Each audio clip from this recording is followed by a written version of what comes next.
Hey, everybody. It is December 17th, 2021. This is the Wrestling Inc. podcast, talking tonight about the SmackDown, about the Rampage. Tonight, it finally happened. We finally had the A storyline in all of WWE take a big turn tonight with developments between the Tribal Chief making his return after a week off, the Beast, and the Wise Man. We will get into it. We will talk about all of it. We will talk about Rampage. I'm Glenn Rubenstien, joined by Alfred Konuwa and Issa NYC Demon Diva. Here we are tonight all together again for our last Friday show of the year, because next week's Christmas, and they're doing like a best of package on the New Year's Eve. Yep. Very sad about that. Yes. Yeah, we still have Tuesday.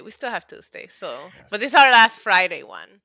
And tonight, I don't know if you caught this, during SmackDown, they promoted Tuesday on NXT. Tony D'Angelo settles his business. Yes, I popped for it. I popped for that. I was like, yes, Tony D'Angelo should be the only person that they advertise if they want people to watch 2.0. Yeah. He should have had his own segment tonight on SmackDown, but I'll take a commercial. It's okay. I want to be greedy. Okay. He should have had his own segment on Rampage. Yeah. Yes. Oh, that's awesome. Before we hop into everything, Alfred, what's going on in the news? A couple things going on in the news. The latest with Bray Wyatt. This might upset some people, but it looks like for the time being, he is opting to take some time away from the pro wrestling business. Of course, his 90-day compete was up a month ago, if not longer, and we haven't really heard from Bray Wyatt, or Wyndham, as he is now legally known. But the Wrestling Observer newsletter is reporting that there is talk about Rotunda within WWE, of all places. But he was far apart with money in terms of deals, potentially with Impact or AEW.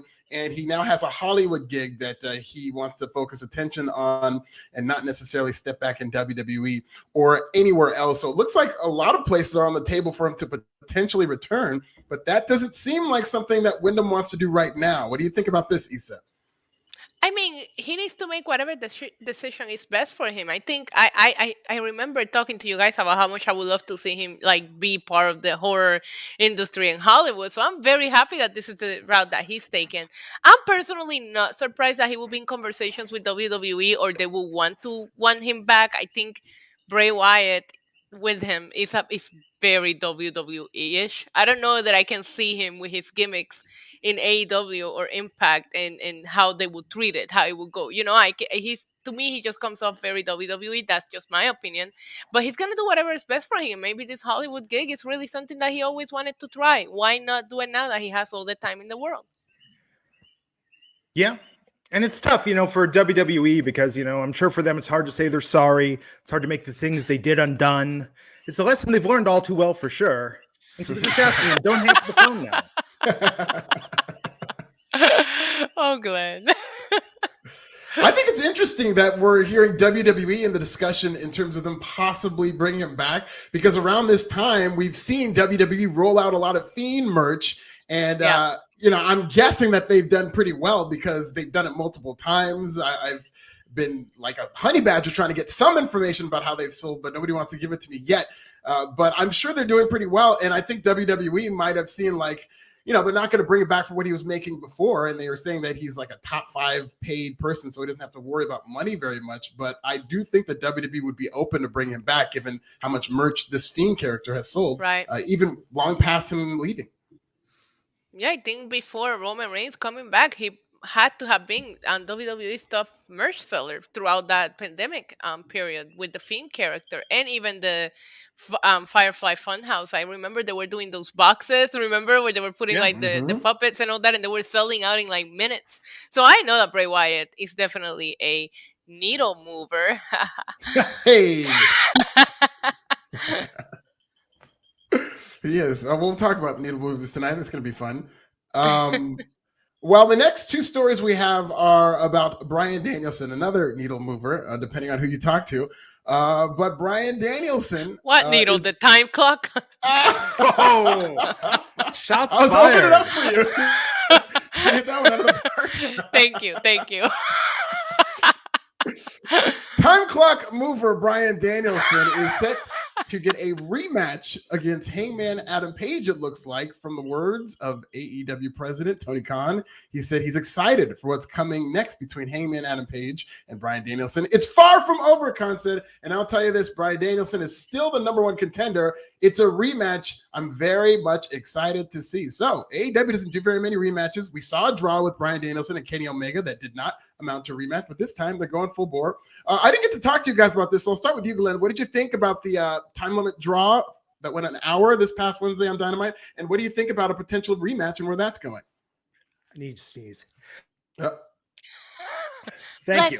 Bless you. I did watch Winter is Coming, and I have to admit, hooked in because I was like, there's going to be a big debut, going to be a big surprise. It's Sting again. I have to say, it was almost like a little bit of a troll job in the sense of like, okay, you think this is going to be a big surprise show, and we're just going to give you great wrestling for 2 hours. Like, no real surprises, no major developments. It was a good match, but he's talked about this. I mean, he's wanted to do something like this. I mean, I'm sure he would have gone for 2 hours if they would have let him. So, good for him that he's getting to live his dream.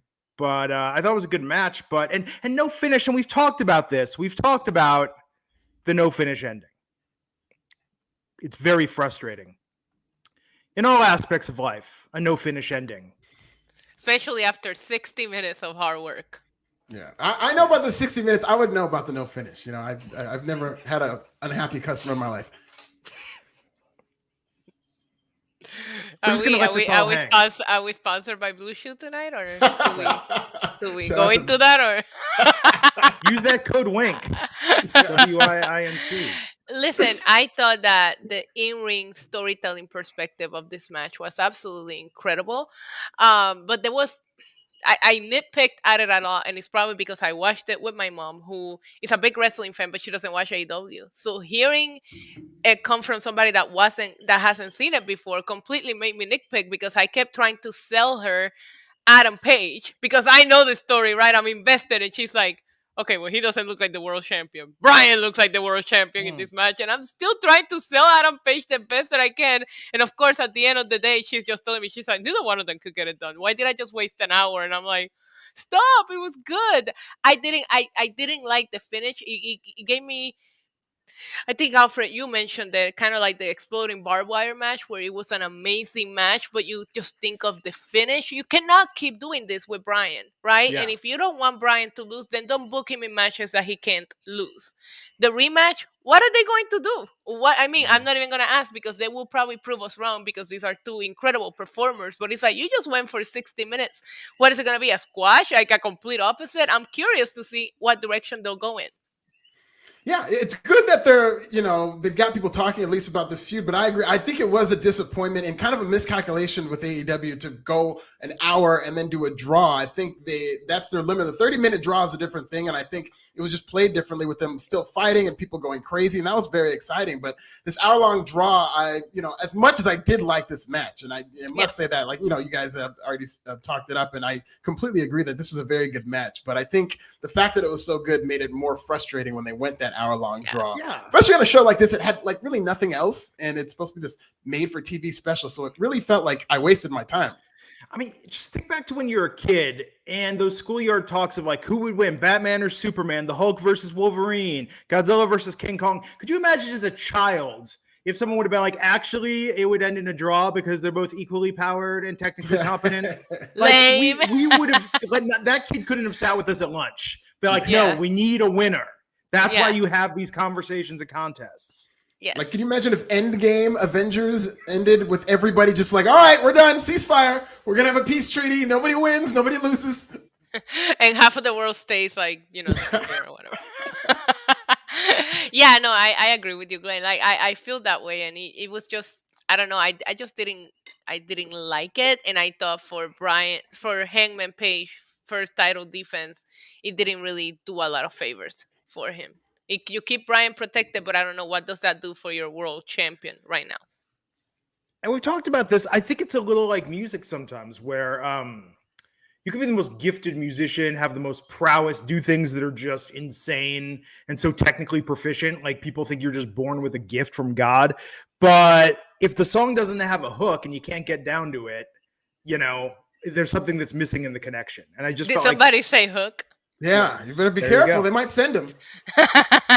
Please. That would have been a better ending, actually. I mean, really and I would. hate interference endings. I believe I once described them. They're like a no finish ending if you're doing things and like the neighbor knocks on the door and it's like, should we get it? Should we stop? And you get it. And then after it's like, I'm just going to go to sleep. And it's like, I was just getting the door because you told me to. Like, interference endings are frustrating in another way, but at least it could have been, amusing. Yeah, absolutely. Well, we'll see what happens in that rematch. In our final story, does tie into Bryan Danielson. Of course, we were talking about needle moving. Somebody who doesn't seem to think that Bryan Danielson is much of a needle mover is Ric Flair. He's been having a lot of quotes about Bryan Danielson and AEW people. Of course, he recently said something to the tune of, Bryan Danielson isn't me. And then he walked that back and really put over Bryan Danielson and Hangman Adam Page for having a great match and quote unquote setting a new bar. But now Ric Flair is back at it, criticizing Bryan Danielson, some would believe, saying that he's just okay. He said, quote, he's okay. This is how I feel. When Hunter put him over at WrestleMania 30, that made him. So Ric Flair really stirring things up on his new podcast, Ric Flair Woo Nation with Mark Madden, really talking about Bryan Danielson. I will say this, though. The next couple of AEW Dynamites are going to be in Charlotte and Greensboro. That's Flair country. So I think it's kind of curious that Ric Flair is now yelling at clouds in AEW with AEW coming to Flair country. Do you think there's a connection here, Issa? I don't know. Did he was he making some remarks too about CM Punk? I don't know what Ric Flair says anymore. Like, he has a podcast. Like, they gave him a platform to speak, and now he's yelling at clouds. There's like I can't agree. I don't know. We're not talking ratings here. I think that this is one of Bryan's best runs. I really am enjoying him in AEW. His attitude has changed. He's doing things differently. It's not like we're getting babyface Daniel Bryan from WrestleMania 30. This is a whole different character, and I'm enjoying it. So I have to disagree here. It's weird, man. I mean, but then again, do we really care? It's like, I think Ric Flair's thoughts on Daniel Bryan are about as relevant as like Eric Clapton's thoughts on anything. I don't care what Martin Scorsese cares about, thinks about Marvel movies. Like, at a certain point, your generation was great. You did great work, but this isn't necessarily for you. Yeah, that might be the best way to put it, Glenn. And I do think a part of this is Ric Flair has seen it all, done it all. And that perspective, while, he can say what he wants to say. He's a legend. He's earned the right to say all that stuff. Nobody has to agree with him. But it is a perspective that is very jaded. It's not necessarily like a perspective coming from somebody enjoying wrestling. It's somebody, Ric Flair, who's been on every level of wrestling at the highest levels. And so he's probably pretty disillusioned. So when he sees somebody like Bryan Danielson being great in his era, he's going to naturally compare himself. And comparatively, you'll see how big Ric Flair got, and he'll probably think that Bryan Danielson is okay, but to each his own. Right. Yeah. Yep. Anything else? Nothing else. That's the news. Old man yells at cloud. It's like, what did Rick think about the BET Awards this year? It's about as relevant. Okay, now I want to hear that. I do. Come on, Ric Flair. I wouldn't be mad. He's got the Offset connection. We might see him at day one with the Migos. Who knows? He was in a music video with Bad Bunny. I just had to throw that out there. True. That he was. That's true. You think Ric Flair knows who Bad Bunny is, though? Like in person, like he could pick him out, like a crowd at this point? No, not a chance. No, yeah. And he looks completely different now than what he did in that music video, too, so he probably wouldn't recognize him. Well, there you go. What should we talk about first tonight? SmackDown or Rampage? SmackDown. Okay. SmackDown tonight. We open with Sasha Banks and Toni Storm versus Shotzi and Charlotte Flair. Shotzi's back. There were all these articles popping up over the last week. Where's Shotzi? What happened to Shotzi? And tonight, she made her return for this match that ended in Toni Storm and Sasha Banks getting the win. Issa, what did you think of this match? I thought it was a fun match, a fun opener. I appreciated them starting right off with some action. So who got the jobber entrance? Was it Toni who was already out there? Somebody didn't get an entrance. I think it was Toni Storm. That's beyond the point. I love the chemistry between Toni Storm and Sasha Banks. I thought they made an excellent pairing. And yeah, like I said, it was fun to see them open with a match. It was fun to see them open with the women. We'll see we'll see where this all goes. Yeah. Yeah, this is good. It's good for Tony, and this is like 2 weeks in a row because I was in the building for the LA SmackDown last week, and she was very over, and they were really chanting, "We want Tony," and I'm sure that came across when you guys were watching. And then for a second week in another pretty big city, another top 3 city, Chicago, was very over there to that crowd. So I think this is something WWE should take heed of. They really haven't done a good job, I don't think, booking Tony Storm, but people don't seem to care, and I think that's really a credit to her in terms of the connection that she's been able to make despite being hampered by what I think is bad creative with this character. I think she's very over to these live crowds, and they should just take advantage of this wrestling and her potentially beating Charlotte for that title. Do you think, though, I mean, she's not going to beat Charlotte. I always think that Charlotte is a candidate to lose that title because, they're just trying to run that number up. So, right. I'm not for her losing and then, or Tony Storm winning the title and then just losing it back. I don't think that's good for a babyface that's new. But, there's always a chance that Charlotte loses, I think. Agreed. Especially they're going to keep Becky super strong and they want to do a title change. I can see the SmackDown title being the one that they play with more than Raw. They might just keep it on Becky until WrestleMania. Or are they getting a title match next week, or are they getting it at day one? I think they're doing it at day one, but now I'm not sure. Who? Tony and Charlotte? Yeah. Oh, I don't know. I don't know. Wow, we're so prepared. Well, they don't also, but it's weird because they're taping Christmas SmackDown tonight, and then there's going to be an off week, and then day one the day after. I mean, it's it's tough to predict where it's going, and they're not great about confirming these things anyhow, Oh no, they'll post it on social media 2 hours before day one and put it on the pre-show. Yeah. That's how it works there. Yeah. Yep. So after that, I can't believe I even have to read this. The Viking Raiders took on Jinder Mahal and Shanky. Send beer. I'm gonna start that instead of send Hook. Now Hook is over. We're gonna start send beer. Let's get beer over. If we get beer over, we deserve an Emmy. Because he's coming to Raw for the last 5 weeks and he never shows up. So send beer.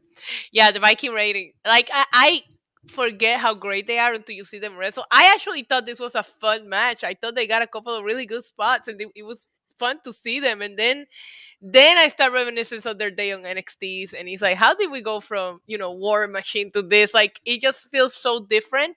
But I hope that they're starting to build them up because the tag team division of SmackDown desperately needs a different team that is not the New Day or the Usos just feuding with each other constantly. And I think the Viking Raiders could be that team if they book them the right way. Yeah. Clearly what they need is another series of vignettes where they talk about how handsome one of them is. Or playing basketball with the Street I was going to say that. Yeah. Why don't we pair them with Los Lotharios? No. Yeah, just think about the golden vignettes there. They could hit the town. They could go clubbing together. You want to see the Viking Raiders take their pants off? I just want to see the Viking Raiders get taken to a club. I want to see the Viking Raiders in a dance club. Now that I've put that in the universe, I want to see that vignette with Los What about Lotharios. going to like a festival with Brooks and Dunn and Casey and Caden? No, I think I want them at a club, and I want them to do a dance-off at the club. Oh, see that? There you go. And have some that would be fun. Moves. That would be fun. But then the Miz needs to be there to judge it since he's an expert dancer now. That's true. Yeah. Shanky. Send beer. Hashtag send beer. It's just such a terrible name. It's probably the worst name in all of WWE. It's so egregious because he's a giant, and it's like the thing is he's a big guy, and that's all they tell you about him. And that's at this point, I don't think he's had too many matches, so they keep him limited. So this thing is that he's tall, but he's got this goofy name, Shanky, which for such a giant, it just really kind of undercuts his mystique. Right. Yeah. And this is his ring name. I just had to look this up to make sure we're not making fun of his shoot name like his real name. This was a chosen name. Yeah, by somebody. Yes. Maybe he chose it. Troy Corsi is saying better than Swanky. Swanky is a better name. The only thing worse than Shanky would be Spanky or Skanky. Or Stanky. Skanky is definitely worse. I don't think you're getting over as a giant with a name like Skanky. Yes. Not in WWE. Maybe at some place you can get over it. Yeah. Has anyone called him Stanky yet? Because that seems like that's got Vince all over it. Oh God, please don't give ideas. Yeah. If Oh they do, and God. if people start chanting it and they do, they'll run with it, and you'll see it Oh every my week. God. They'll run it to the ground too. Like it's gonna be so bad. I like Jinder Mahal, and I'm sure Shanky is a very talented performer. Just really can't get over the name. I love Jinder Mahal's entrance music. I will forever love his entrance music, and Me I will too. always love the Punjabi celebration that he had after he won the WWE title. It was lit. Don't at me. No, that was an awesome segment. I think he's had some great. He had a great heel run when he was champion. That was really cool. Like, I think he's got a ton of potential. But yeah, I hate this. I hate the name. I hate Yep. the name Shanky. Okay, Yeah, Shanky. they're really not doing much with either of these teams. I mean, the Viking Raiders are starting to get a little momentum, but I feel like they're just in the spot that Los Lotharios was in before they disappeared. So now I'm just conditioned to wait for the Viking Raiders to disappear so another tag team can temporarily win a couple of matches. Yes. Terry Allen Jr., $2.70 saying no new stars being presented for Roman. Lazy. Yep. Shanky versus Roman. Book it. Send beer. Send beer. No, I agree. Roman. The draft really took a lot of the stars of SmackDown and sent them over to Raw, and he left SmackDown with barely anybody there for Roman. There's pretty much nobody for Shinsuke, let alone the Universal title. So this is a concerning situation. Yeah. Shanky is the Hoobastank of wrestler names. What's the worst name, Hoobastank or Shanky? I think Shanky's worse than Hoobastank. I think I think Shanky. I vote Shanky. Yeah, Hoobastank is fun to say, I think. I can't It's not a good pronounce name, it. but it's a fun, I can't pronounce it. I botch it every time. So Try it. no. Let's move on. Shanky's worse. Let's move on. Send beer. So, Viking Raiders won that match. Yes, they did. We got a recap of that Drew McIntyre putting his sword in the desk and Madcap Moss and Corbin stealing it. We had Paul Heyman. Paul Heyman like a giddy schoolgirl in love. So awkward when his crush Brock Lesnar showed up. And he just looked so conflicted. He was like blushing. It was weird. It was beautiful. I mean, Brock showed up in a denim jacket plus the overalls. Listen, I would have looked at him like that too. That was heart eye emoji all over that segment from Paul Heyman and from myself. I thought Brock looked like $1,000,000, and I absolutely loved this segment where he was like, "Oh, my tribal chief," and Brock was like, "Good luck with that," and giving the little pat in the back. I am absolutely enjoying this Brock Lesnar so much. He's just getting better and better every week. Yeah, he's a really good babyface. Like, Yes. This is a different babyface Brock Lesnar, and I think he's doing a great job pulling off this character because he does have to be the babyface given where this feud's direction's going, and I think he's doing a great job. Yeah, it was so good, so good. Yeah. And that set up what we were going to see later in the night. So Happy Talk with Madcap Moss and Baron Corbin. Oh man.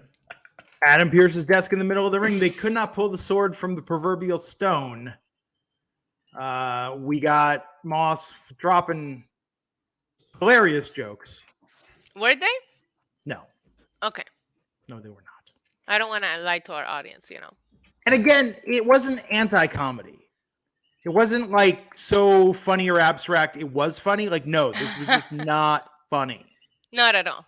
Not at all. But McIntyre came out, beat them up, got the sword out of the desk. So we're getting Corbin, or not Corbin, we're getting McIntyre versus Moss. What the hell is Drew McIntyre doing?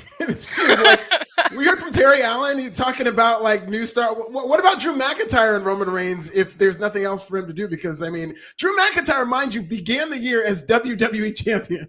And now he's wearing silly hats feuding with, it's a comedy feud, really. And so I think this is just, the longer he stays with this, the worse. And I didn't think this was a good segment at all. These Chicago fans took this opportunity to chant for CM Punk. And I don't think WWE should do these segments where it's so bad it's going to get heat, because it takes really a high level of creativity and comedy to pull that off, where it's so bad that it's good, or so bad that it's ironically good. And sometimes when WWE is trying to be funny, it's not funny. A lot of times, actually. But now they're like trying to sabotage this by making it bad. And it just, that's what it is. It's so bad that it's bad. I'll tell you how you get this over, because I could not stop thinking about this watching this segment. Do you remember when Fortnite introduced that sword and everybody would try to get it because it was OP, and then you were able to like kill everyone and pretty much win the whole game? Yes. Sorry, my dog is barking. It's his birthday, so we're gonna let him get away with it. Anyway, so what if that is the trick? What if the person that gets the sword out of the desk ends up getting all of these crazy superpowers that come with the sword, and then everybody's trying to like get the sword out, like trying to figure out who the chosen one is, and it's not even Drew McIntyre. I that's all I was thinking about the entire time. I was like, this is probably a better what my imagination is generating is a better idea than what I'm watching right now. So it's stupid, and Drew McIntyre just feels like nowhere near where he used to be. And it was like, how I used to think that he would not get worse than the backstage historian promos. Guess what? He does get worse than that, because I hate this even more. Yeah. 'Twas bad. Oh, this was a bright moment. Sami Zayn is going to have a 12-man gauntlet match next week, with the winner receiving an Intercontinental title shot. Oh. Do they have 12 people? Yeah. I can't wait to see. Well, Shanky's going to be there, I'm sure. Do you think he wins? Shanky? If Shanky wins, I will eat part of this hat. I am clipping that. You heard it here first, everybody. I'm clipping it. You're going to have to do that too, Glenn. You can't go back on that. I know. Are you going to cook it? Are you going to cook it, or just like eat it like that? Well, I said part of this hat. I'm not going to eat the entire thing. Okay, but the part that you eat, how are you going to eat it? Is this going to be like fried, air fried? Are you going to like put it in some freaking, I don't know, soup? I'll probably just cut off. I'd probably boil it down to soften it a little bit and cut a piece so I don't choke on it. And I'll probably, I'll figure it out. Wow. Come up with something. Commitment. Yeah, you guys want to hear a great statistic is that Issa's dog is named Roman, and he has the same birthday as Pope Francis. Who'd have thought? That's amazing. Thank you for that. Did you plan it that way? No. It's Roman's birthday. Acknowledge him. Acknowledge my dog. Shanky better not win next week. No. I'm gonna be cheering for. I'm gonna be. Let's go, Shanky. It will be the one and only time we actually root for Shanky. Oh, the results probably leaked online. I should probably look that up if I'm gonna have to do that. I'm gonna record my reaction just in case. Send it to Glenn. Yeah. Oh my god. So Ridge Holland versus Cesaro. Pretty straightforward. Ridge Holland got the win.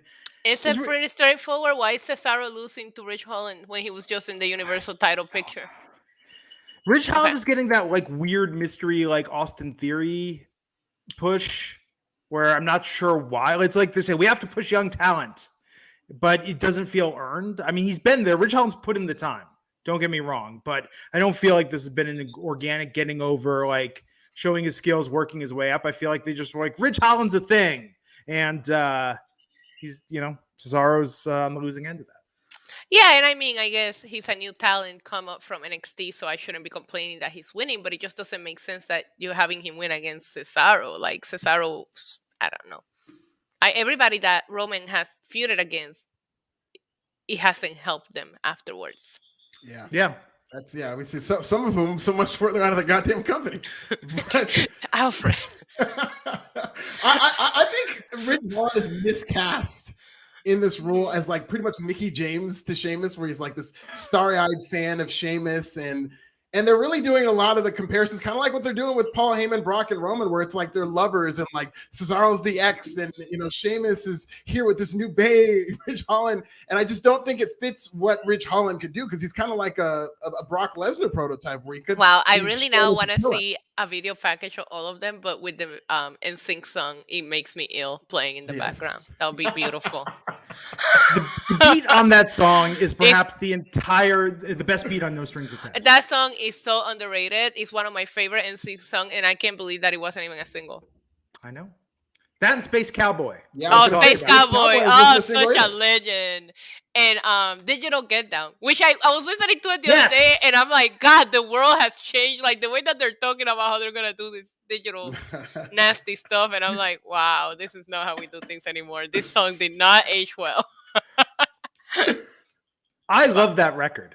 Oh, Like- it's my favorite. I was a big NSYNC fan, and yeah, that was my Celebrity favorite has record. better production, but no strings Celebrity attached. has some jams though. Celebrity is underrated as well.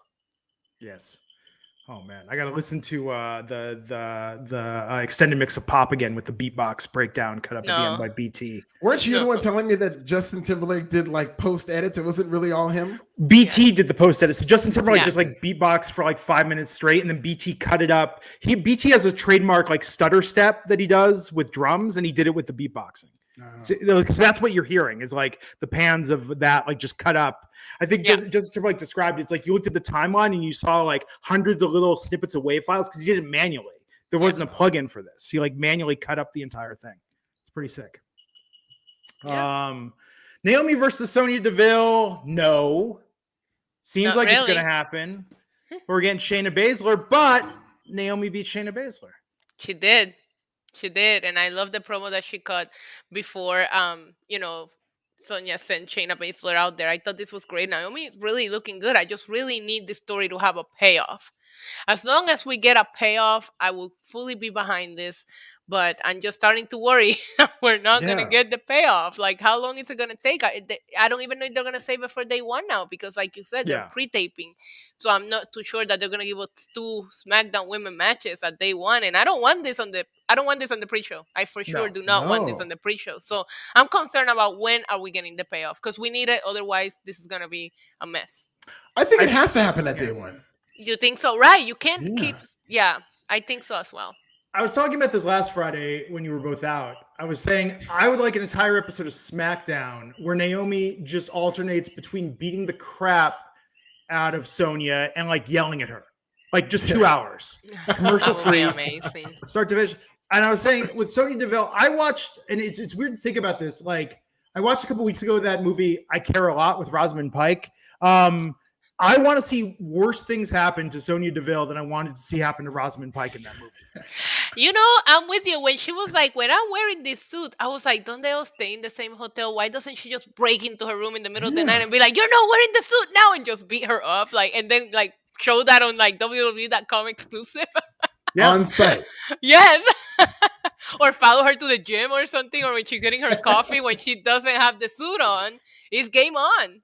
Not don't make it the 24/7 title though, but I think that will be interesting. That's actually really good booking of the stipulation that she pretty much set on, where she doesn't have a suit. So then, okay. I'll wait till you don't have the suit then. Right. She's walking around in her onesie pajamas and Naomi just jumps her. Oh my God. No, that's, so here's what I want in the episode. Okay. So one, I want this to be like Sonya Deville's worst day ever. One, I want Naomi to like sabotage her dry cleaning. So no suits. Oh, I love this. No suits right there. Flat tire on the way to work. She has to push her car to the side of the road. Can't change the tire. Has to Uber in. She gets into work. HR complaint. I want Naomi to go through the channels, file it. I want Sonya to have to attend a sensitivity seminar, like for the better part of that afternoon.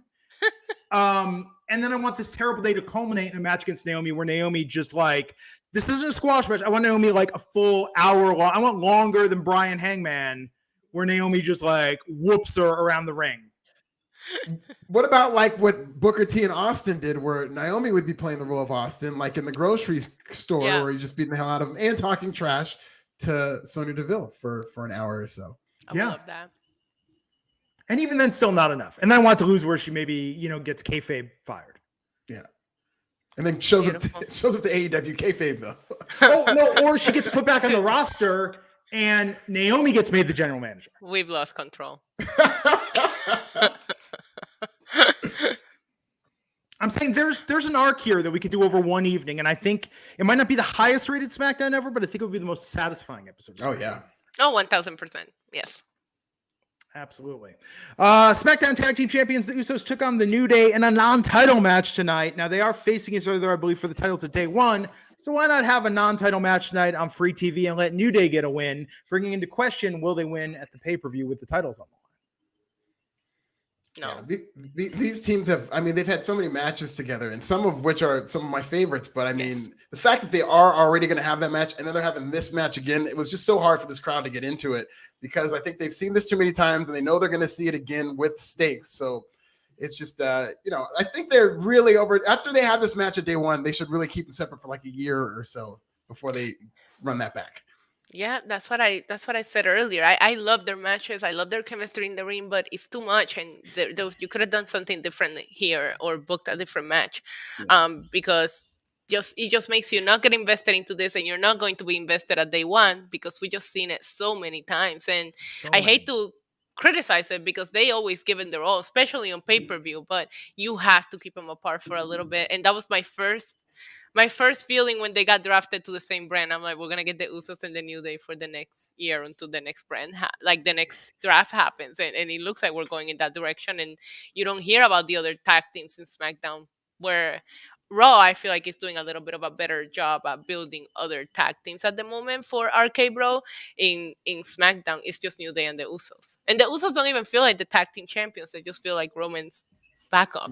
Sometimes when they pull out the belts, you're like, oh yeah, I forgot they all have gold, because you know what I mean. They're not doing enough to present them as the dominant faction that runs the show, because the Usos lose a lot. So they only seem dominant when they are backing up Roman, not when they're on their own in their matches. Yeah. And that wasn't the case at the beginning of this bloodline formation. That's what I actually really liked about this stable, is that the Usos were not presented as goons. It was a main event Jay. They were protecting Jay for a while. And then Jimmy came back, and then he had his own character with the nobody's bitch thing. So it was really three individuals as a team, and it made it seem even more interesting. But I agree. Since then, they've kind of bastardized the Usos to where now they're just pretty much as henchmen.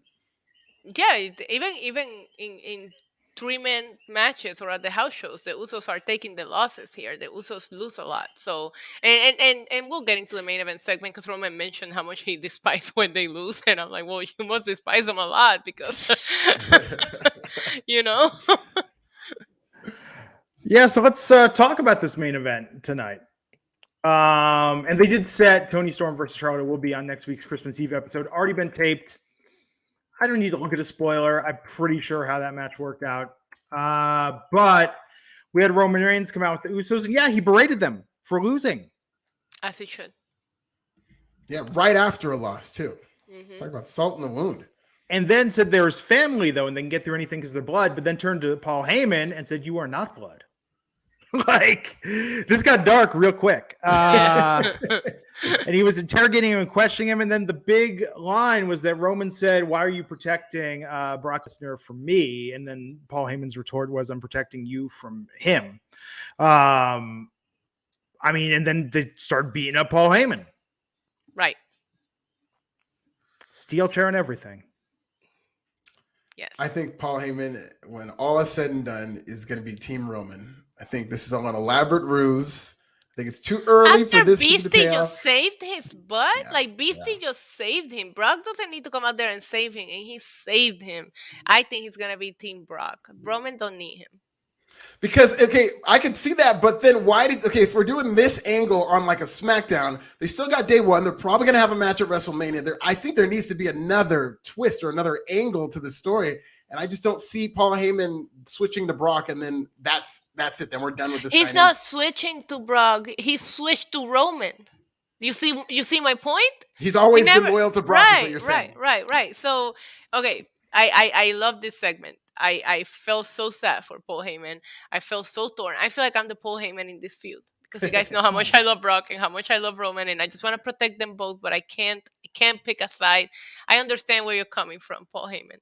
But I thought that they would go in this direction where Roman would just dump Paul out of just doubt and not trusting him, not because we actually, like you said, Alfred, look, we're speculating about it, and that is the smart way to book this, because you really don't know where Paul's stance, and by Roman dumping him first, you still don't know. So you can speculate and be like, he's gonna come back. Maybe they planned this. Maybe this is a work. Right. I have been enjoying this storyline, and I almost wish that we would have not gotten so many feuds with Roman and Brock in the past, because this is the best that we have gotten between the two of them. Oh yeah. But we've seen it so many times as well. We were just giving that criticism to the New Day and the Usos. We've seen them feud for so long.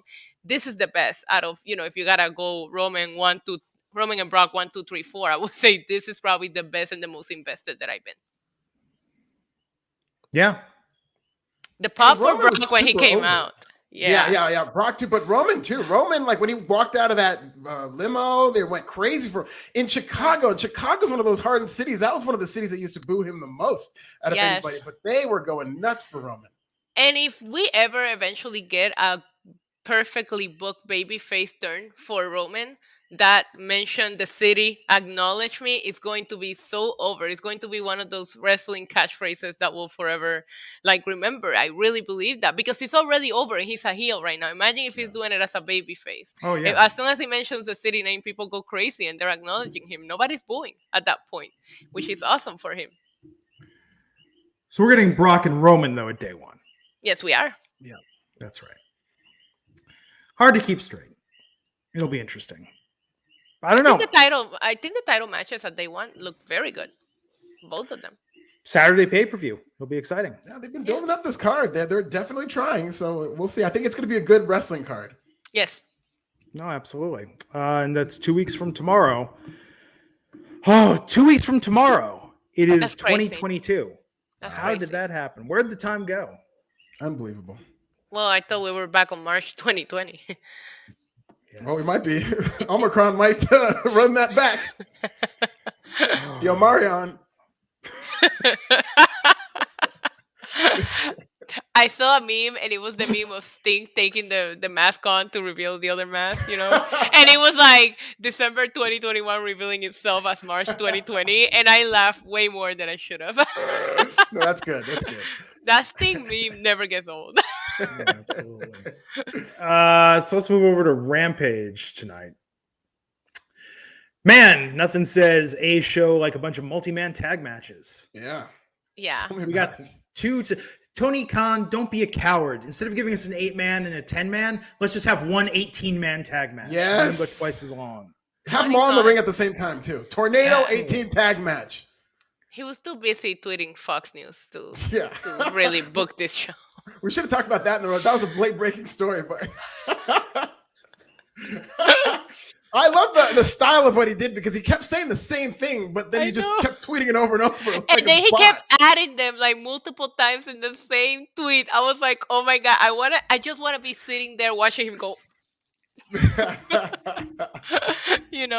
Good. I mean, he's passionate. The man is passionate about his company and what they do, but I would never see Vince McMahon tweeting something like that, He might say it, but he won't tweet it. No, Vince tried to beat up Bob Costas instead when he didn't like what he had to say. Yeah, this is maybe not tweeting, but I do think that this is a temperament I think that's very common amongst billionaires and people who are raised with money, and I don't think they're used to taking criticism, especially in the role he's in. He's the darling of a lot of people and how they cover him, and he gets a lot of preferential treatment from a lot of the top media outlets. So when people go after him, it's very thin-skinned. He's not really raised, I don't think, to take all this type of punishment. So when it happens, he's like, wait a minute, what did you say about me?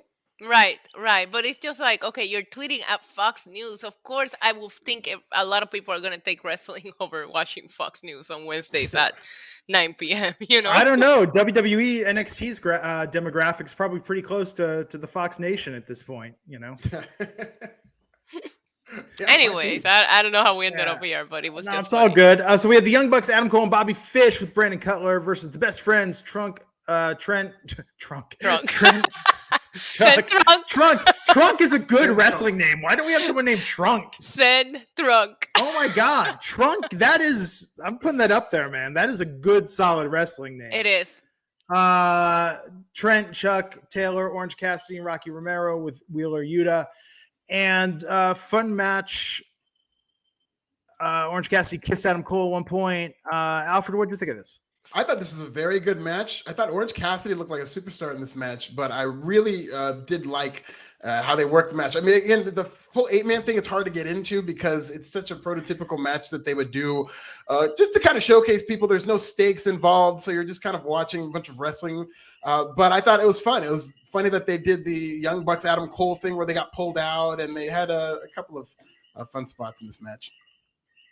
Yeah, I agree. I thought it was a fun match. I always love seeing how freaking over Adam Cole is, no matter where he goes. Like the way that the crowd loves doing the shtick with him, and they love everything that the Elite does. I really just want to see. I want them to get to what they tease on Wednesday. You know, and then with this being pre-tape, yeah.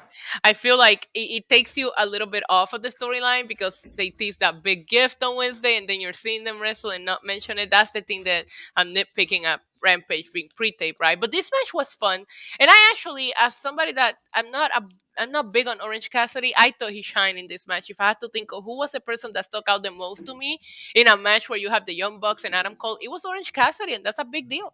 Yeah, I agree. Think we get Kyle O'Reilly on Wednesday night? I do. No, we're gonna Sting.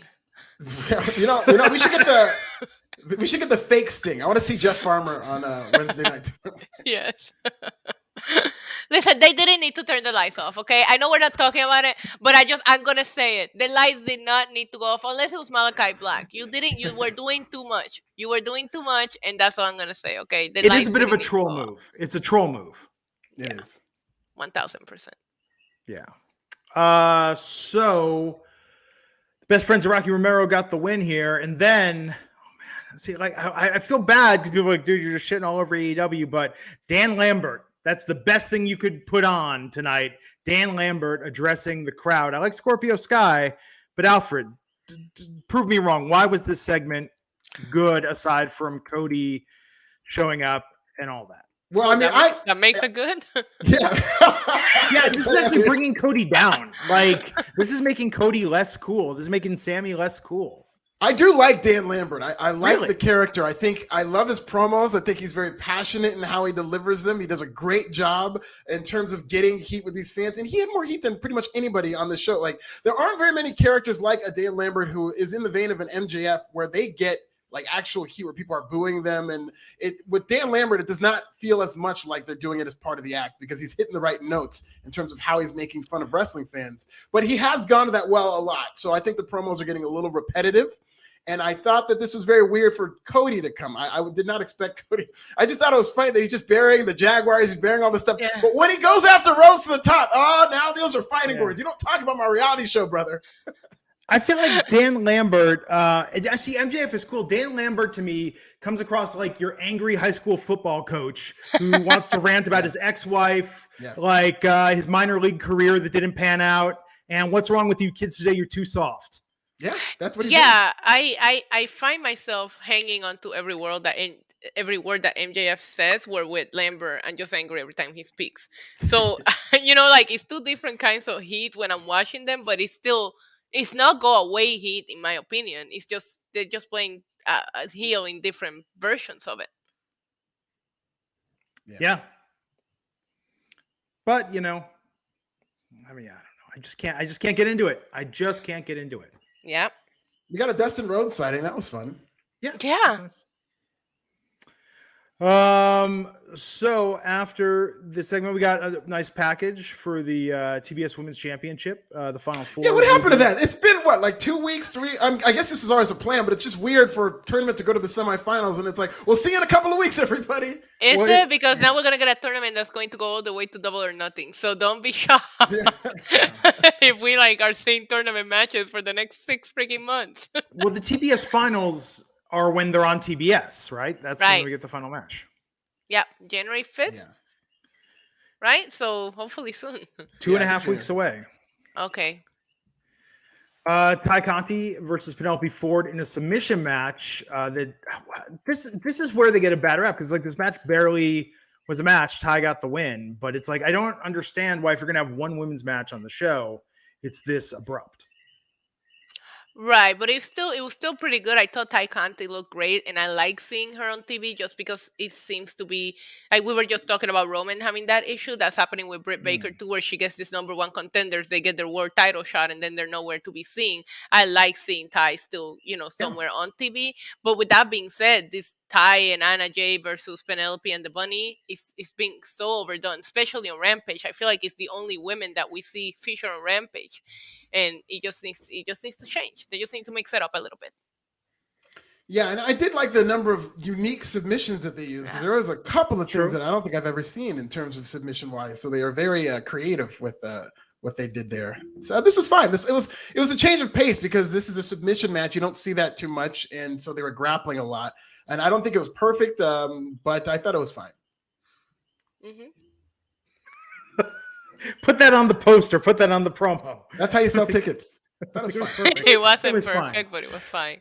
Just like fine wrestling. Nice. Just like Bryan is just okay, according to Ric Flair. Put it on the poster. Bryan Danielson, just okay. So yeah, we did get confirmation the Owen Hart Cup tournament will be in May. The finals for the men's and women's tournament will conclude at Double or Nothing. Next week on the Christmas edition of Rampage, it's gonna be on next Saturday. We got Hook versus Bear Bronson. They're sending Hook. Yeah, Sammy Guevara versus Cody. What else? Oh, and then we had the main event, the 10-man. If you thought the 8-man wasn't high stakes enough, 10-man tag, the Lucha Brothers, Eddie Kingston, Santana, and Ortiz versus Daniel Garcia, the Acclaimed to 2.0. Alfred, what did you think of this match? And the Acclaimed getting cut off during their freestyle rap. It started hot. We had a CIA JFK reference about how the CIA killed JFK. Should have been MLK, because they did murder MLK. His wife won a lawsuit against the U.S. government because of it. But I digress. Maybe that was the Tony Khan call to edit that into JFK. It's a lot more safe. But I thought that was great how it started, and it was fine. It was okay. This is a weird match because Rey Fenix is, I love seeing him wrestle, but he overshot a frog splash by a mile, where literally I think his ankle maybe landed on Daniel Garcia. And then it ended abruptly to where the finish came, where Kingston was rolled up, but people thought he kicked out, and I think Kingston didn't think it was a finish. So this is an awkward match, I thought. I thought was very 10-man is a little ambitious, especially with the people involved. Nothing against them, but I don't think this was the right mix for a 10-man match. Yeah, I agree. You mentioning that frog splash reminds me of that botch that we saw on Wednesday night with Dante and the MJF match. That was scary. His knee landed on his throat. That was a scary spot. Anyways, I didn't know where to focus. There was too many people here, and it didn't feel like everybody was on the same page. I'm going to be honest with you. I was very depressed at the end when I had to watch Santana and Ortiz just walk away while Jurassic Express and the Lucha Bros have their tag team title segment, because I really would like to see Santana and Ortiz being in the title picture. So that completely depressed me. That should be the quote. He said it was a 10-man tag, but it felt like 20. It did though. I don't know. It was a lot going on. There was a lot going on during this match. Yeah. I mean, that's what you get when you put that many people there. Mm-hmm. In a bad way, I think there was a lot going on, because it was very kind of tough to keep up with. And the way it was shot, not the strongest, but I mean, it's not like a lot of people watch Rampage, so they'll be okay.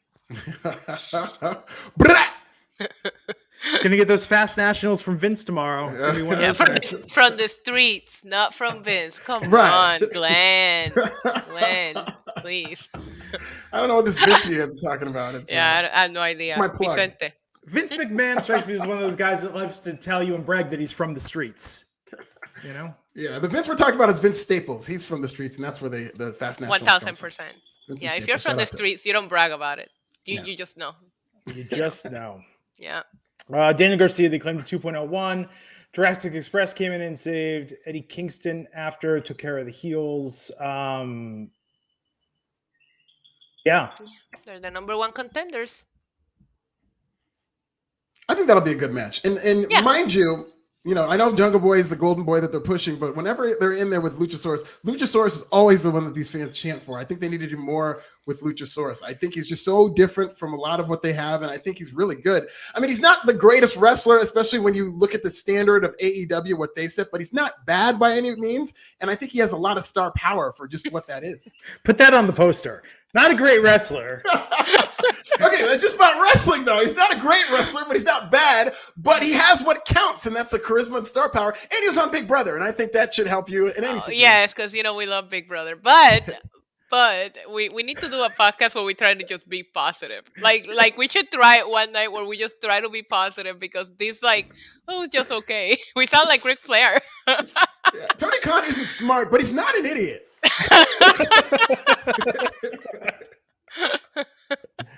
I mean, this episode was fine. It's just like Wednesday. Okay, first off, that crowd, God bless them for having any energy, because they taped this Wednesday. They sat through a 60-minute match that ended in a draw, another hour of Dynamite on top of that, and then this. And I'm sure there were some warm-up matches and stuff before the show. This crowd did get the re-debut of Sting. So, I mean, that if Rampage gets taped right after that, they must have been hyped. Look, I was impressed by how hot they were, to be honest. And there have been really solid episodes of Rampage. In an hour-long show, you can do an amazingly tight, fast-paced, entertaining wrestling show. That's just, and it felt to me like they were creatively tapped after Winter is Coming, and with everything that's been going on, and they're just saving their powder a little bit for the new year. Like, this felt like them doing a little bit what WWE does, just sort of phoning it in around the holidays. Yeah, I agree with you on that. I did feel this was a slightly not here we go with the passive aggressive quotes. I was gonna say no, it wasn't like horrible, but it wasn't like a throw. Like, you know what I mean? It was watchable. Yeah, it was a throwaway episode. It was a throwaway episode of Rampage. Okay. So. But I was going to say, now that you mentioned that, you really just made me go back in my head at how excited we were the first few weeks when Rampage was just really giving us a super easy to digest show that we could get through. We were excited to talk about.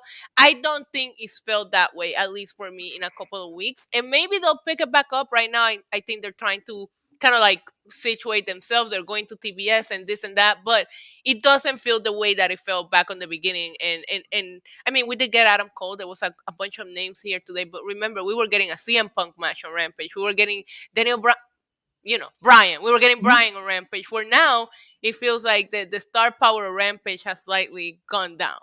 More than slightly, I think. I think they're now resigned to the fact that this is definitely a B show, and this card, kind of proved it. It was very exhibition in terms of how it felt. Yeah, and I get why. I mean, look, 10-man tags, things like that make a ton of sense at house shows. And there's like, it's like the Justice League or Avengers theory. Like, you could buy one comic book and you get Superman, Batman, Wonder Woman, Green Lantern, you get to see all your favorites in one thing, but they really don't get their time to shine or storyline because it's just a showcase for everybody, right? Yeah. Right. Like, I understand the logic behind them doing this tonight. It just felt kind of like, I mean, remember how good NXT was when it was an hour? Like, how much they were able to pack in. And I feel with Rampage, they're just not putting in that effort. Yeah, and I thought that they were on the beginning, and now they're not. And I don't know, because we are also in a month that is notorious for being a bit slightly throwaway-ish from WWE. I didn't think that AEW did that last year. Winter is Coming, I thought, delivered. We got the big debut. We had a title change in that special. So I thought that AEW was going to capitalize on the fact that they know that WWE doesn't really put a lot of effort into December, where this December doesn't feel the same way. Yeah. And so Trevor Stook in the chat saying it's like SmackDown puts a lot of effort into their main event or their last segment. I feel like on Rampage, like, I just don't feel like they've really been doing that, which is weird because it's the perfect way to set up what's going to happen next week on Dynamite. No, if I am booking Rampage, I will book my hot angle on the beginning. Nobody's going to stick until almost midnight or whatever time it is, time zone that you're in, to watch until the end. So while you're still watching SmackDown, you might switch to see what they start with, and that might keep you there. So if I'm booking Rampage, I will book my hottest angle or match first. Yeah, and that's, now that I think about it, when is the last time they did have a hot angle to end that show? I feel like that main event is just saved to be a wrestling main event that has nothing really is going to happen. I think the last biggest thing that I remember, what was it? The Eddie Kingston and CM Punk thing. Yeah, but that was in the Remember? middle of the show. That was Right, not the right. main No, event. no, it's never the main. I don't think they've done anything with the main event. It's always a match. I just don't get the mentality. I mean, I understand with WWE, the craziness of Vince McMahon, the burnout. They've been doing this for way too long, right? But it's like, here you are in AEW. You've got an hour of time, of prime time on national cable to do with pretty much whatever you want. Like, do some crazier shit. Like, take some swings, take some chances. It's just, it really feels like an afterthought. And I think that's just a big missed opportunity. Agreed. Well, on that upbeat note, not a bad night of wrestling, but that's the thing. I want to be pumped. Like SmackDown. Not a bad night, but it wasn't. It wasn't must watch, but it wasn't terrible. I'm not saying it was the worst thing I've ever seen, but it also wasn't the best. Oh my god! No, but we're SmackDown doing booking on this show a lot. You guys realize that? Seriously. But SmackDown, like, I've had nights, and God, I can't believe I'm going to say this because this is just inviting a shitstorm. I've had nights where I'm like really amped up by the ending of SmackDown, and then by the end of Rampage, it's kind of like, okay, I guess I'm going to go do the podcast now. You know, like, it kind of just puts a damper on the evening of wrestling because a lot of times, you're right, they do open hot more often than not. But man, it's like, if you are watching it, this is the point. If you're watching it to the end, you are not rewarded for watching it until the end. Right. That's why nobody's watching it. Yeah, that's the viewership does show that. Yeah, and I also think Rampage is such a DVR show. Yeah. So there you have it, folks. We'll be back Tuesday. Yes. Let's do it. Let's do it again Tuesday. You guys don't forget to bring me a Christmas gift. Absolutely. Yes. And everybody, subscribe to Issa's YouTube channel and be sure to follow Issa and I on Twitter. I think we got something going on this weekend. Got a little project. That should be fun. I can't wait to see it. Yeah. Should be good. Everybody activate those free trials to Showtime so you can follow along. Yes. Cool. Well, Alfred's at This Is Nasty. Issa's at NYC Demon Diva. That's Steve with the 1. I'm at Glenn Rubenstien. Have a good evening. It's the holiday season. Enjoy your weekend. Go to the movies, perhaps. There's some Wear new your stuff mask. out. Wear your mask. Stay safe. We'll catch you back next time on the Wrestling Inc. podcast. Take care.